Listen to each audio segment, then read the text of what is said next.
love it. We're going to be talking about different collaborative tools that don't need electricity. Since you all don't know me really well yet, I'm really big into technology, and everything's usually technology, so when I would do a presentation like this at places that I had been, they'd be like, she does things with electricity, really? This is nice. So we're going to be talking about ways to engage students. So the first one, for those of you who are instructors, how many of you have to take attendance? You're supposed to, right? One way of taking attendance is with an entrance-exit ticket. This would be a question that you prepared ahead of time and gave it to them from homework. They come in with their little 3x5 card, looks suspiciously like this, with their name on it, the question, and their answer. So you've got a couple different things. You don't have to go and take attendance because you have it in 3x5 cards. And the other wonderful thing is you now have something that you have created, you know, your question should be for meaning, and you have an idea of if they got their homework. So at break time, you can take really quickly, look at the entrance ticket and say, whoa, okay, let's go over that one again.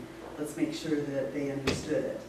You can also use a exit ticket just before they leave for a break, if you give a break, or at the end of class to see if, okay, did they get it?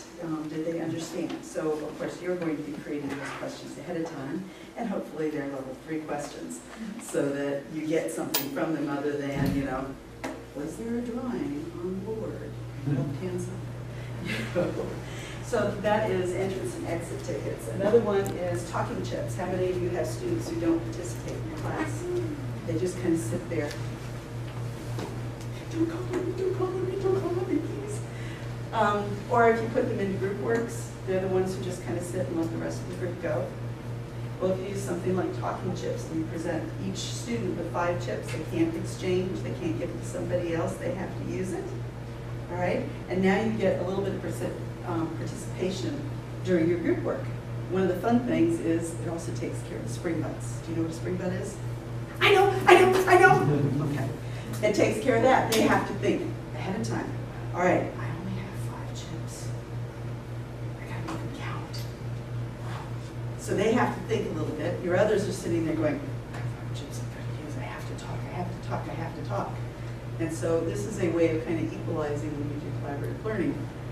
So you can use a lot of these different things together. Are you collecting these chips throughout the They have to put them in the middle, you know, like when you put them in collaborative groups, you should have them facing each other, so you have something in the middle. Last year I put my chip in. You put your chip in. Twice. So it's kind of fun because then, you know, they're, you know, if you use M&Ms or something like that, then they get really excited because they each get 5 later. So chocolate goes a long way, or peppermints to keep them awake. All right, another one is think, pair, share. So you've got them talking about something, you've been instructing for a little while, and you kind of start getting the glassy look in the eyes and stuff. This is a great time for think, pair, share. Okay, everybody think about what we've talked about for the last 5 minutes. Give them a minute. Okay, now pair up. Share with each other what you learned from this, what got you excited, what questions you have. And then if you want to go a step further, you can also have them share out afterwards, each pair, you know.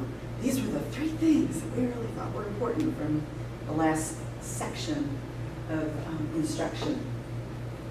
And then, of course, the next one I was going to go over is critical debates. That's getting them to actually think about what they're learning. So you kind of take a poll, all right? How many people believe that pepperoni is best on pizza? Okay, you guys are in the anchovy section. So now they're trying to defend something that they don't really believe in. Well, when you have to defend something that you don't really believe in, you really have to think about it. What do they believe? Why do they believe it? What in the world? So you're putting them in a critical debate section where they're, you know, debate clubs used to do this all the time, where they assign you the opposite of what you actually believe. And it's to get you to actually think about it, you know. Why do I believe what I believe? Why wouldn't I believe that? Why would I be on the opposite side? How can I, you know, later they can take that same information and say, you know, how could I have a meaningful argument or debate with someone about that? You know, because now I know if I thought from their side, now I know, okay, I know what their arguments are going to be. And I can prepare for them, and there's a good chance they're not prepared. So this is a good thing. Also engages those higher order thinking skills. Because usually if you're doing critical debate, it's not about, it's opinions backed up by fact. So, not wanting you to.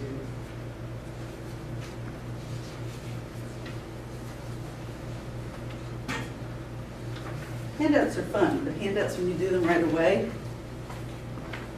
people spend the whole time reading the handout. You're welcome. Sure. Okay, so the next one we're going to go over, can I borrow yours? One less. I'll get you one.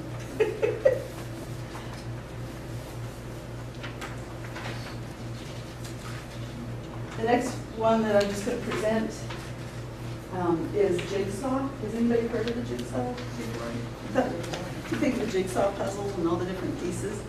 If you have information like a chapter, if your next lesson is on a chapter, everyone's done the reading beforehand and everything, and you want students to actually learn this because you already know it, a good way to do this is with Jigsaw. So you put them in groups and you say, okay, this group over here, I want you to think about this particular section of the reading.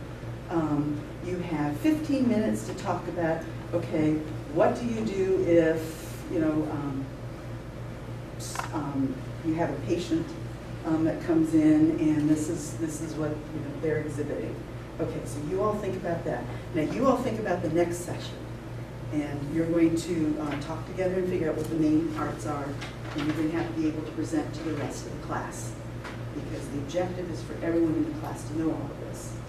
And then you all are going to work on this particular part. And you give them 15 minutes to 20 minutes, and you wander around as an instructor to make sure they haven't gone off and decided that the most important thing is what color toenails, what color their toenails have been painted. Okay, and so you're wandering around making sure that they're on task, that they're good to go, that they're understanding. But as you already know, the best way to learn something is to have to teach it to someone. And so now you've empowered your students. They're having to learn this and well enough to get their classmates, because they don't want their classmates to fail. So they're going to have to talk about, okay, what really are the important parts? What do you need to know from this part? What, how can you use it? And with practice, they get pretty darn good at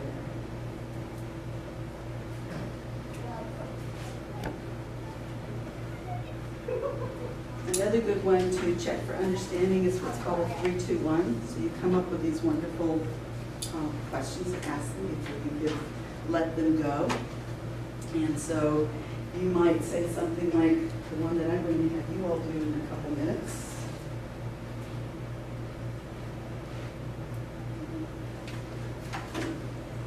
So you would have them again put their name or the contact information in a format like this, or anything. You have them put their name on it, and teach them to do first and last, because there's 13,000 Kathys in the world.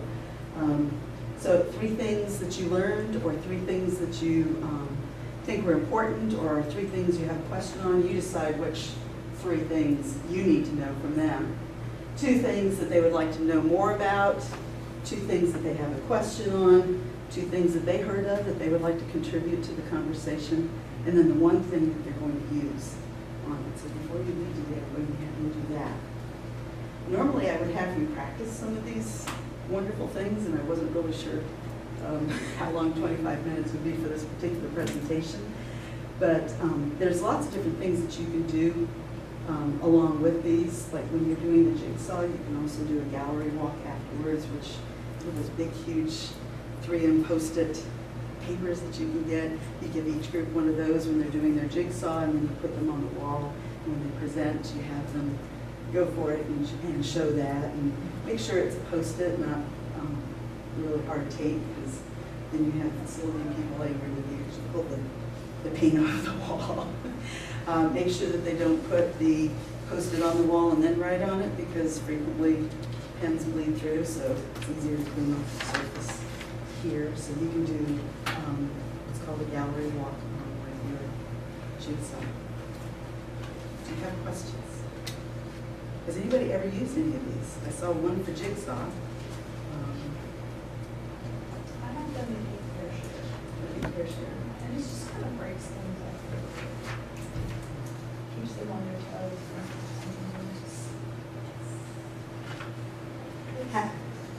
Yeah. How many of you like listening to the same person talking for hours and hours and hours? I know that person. I understand that. I can listen to my husband for hours, but sometimes you get to, I had a tax accounting professor who would talk like this. I never moved the voice around. So, the collaborative learning is also good for that. And lots of fun. Has anyone ever heard of a web quest? The only person I know that's from K through 12 world is shaking your head. Web quest is when you are actually, you're giving the students a problem, you're giving them the resources to do that, you put them in groups, and they actually have to use resources off the internet to produce something. So whether it's you can have, depending on what kind of a group you can have one producing a newspaper, another producing a newscast, others can be producing a report. But you're giving them certain tasks that they have to do, you give them the resources, and then they have to go with it. And it's kind of fun because you usually produce it and put it online in a web format.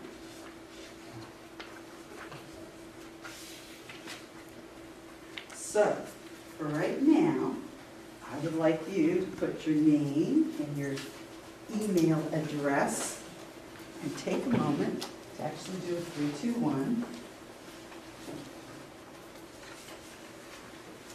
3 things you learned about today.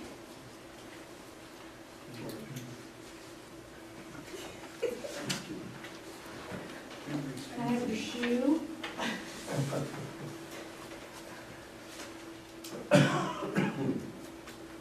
What's his name?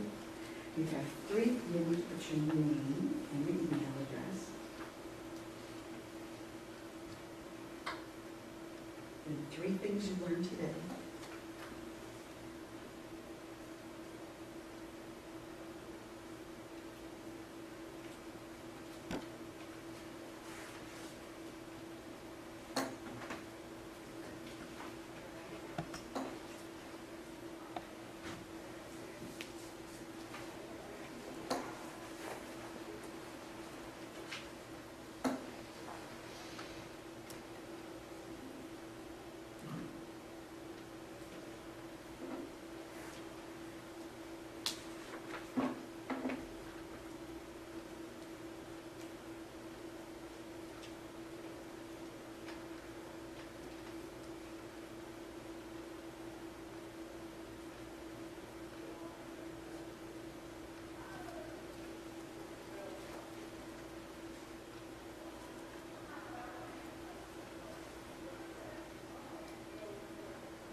Were you in the best You have to turn it in.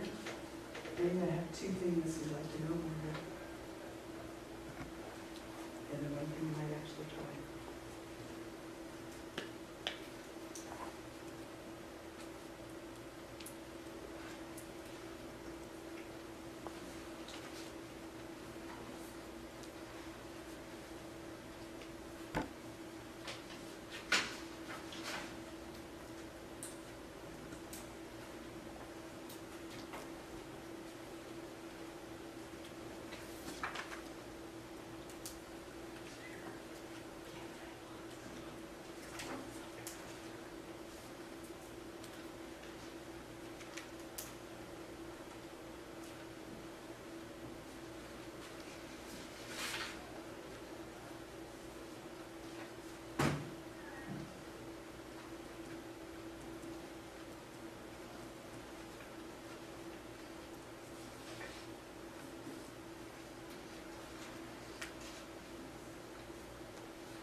So we wrap up question for you. How did it make you feel when you had to do a 3, 2, 1? Was it easy? Was it hard? Did it make you think?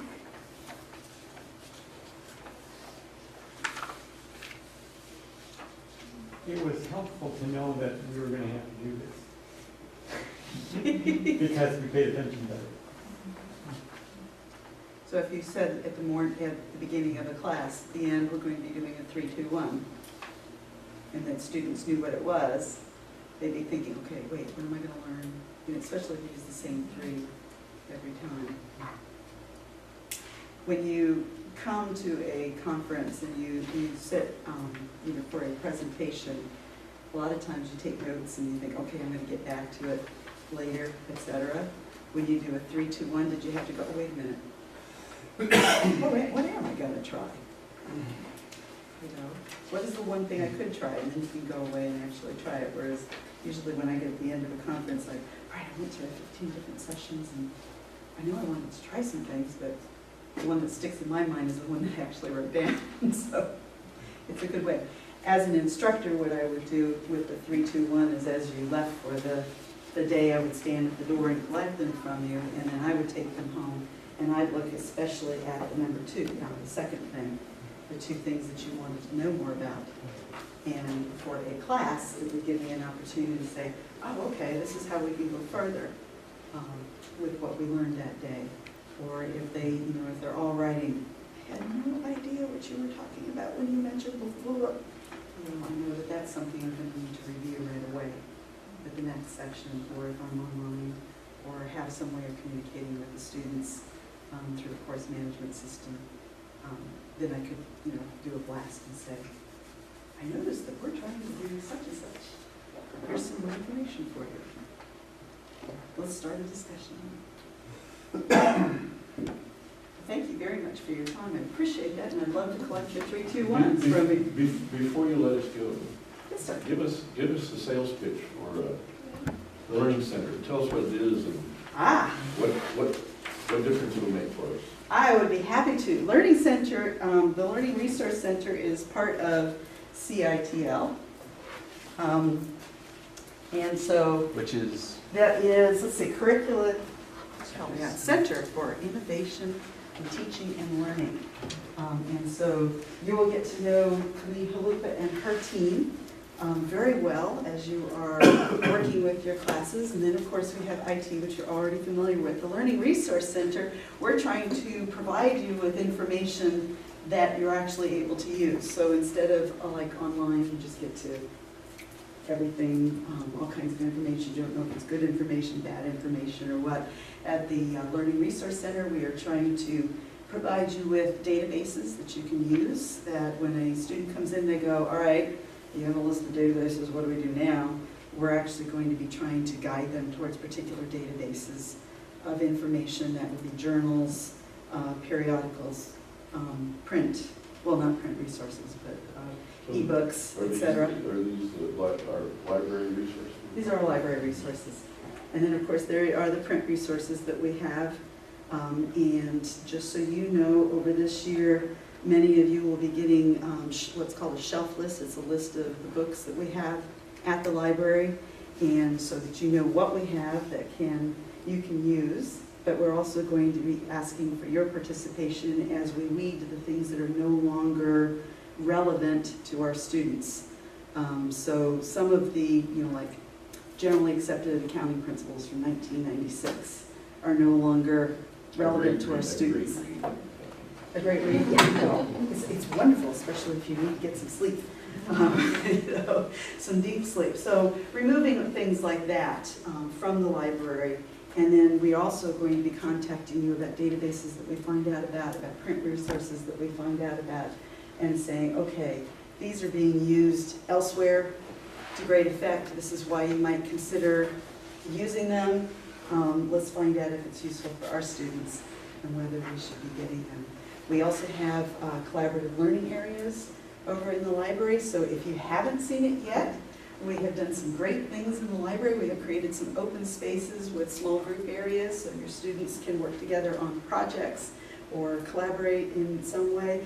We also have changed the look of the library, so when you come in, we have brand new computers on brand new wonderful cloverleaf collaborative learning desks where there's a place if a student is working individually, they can be working here. If they'd like to work with another student, there's this little bump out with a stool so they can be working together. We have some extra plugs, so if someone has brought in their own device, whether it's a laptop or something, you can have one student here and one student on their own laptop working together and trying to make sure that the students have all the resources. We have a reference librarian, somebody to ask questions of. I'm there, I can also serve as a reference librarian. If you're interested in the RG LeTu archive, that's also where that is, and we can help you check that out, but we're also creating wonderful online resources for that. And we will be helping out with all kinds of fun things, and it is a work in progress, so more to come. Among the many databases that we subscribe to, some of the new folks particularly, might want to check out is Films on Demand. We have about maybe 5,000 or so documentaries on all kinds of subjects, from theology to language to science. Engineering to biology to chemistry. They're broken down into 3 or 4 minute chapters in addition to the whole film. So might check that out. Thank you.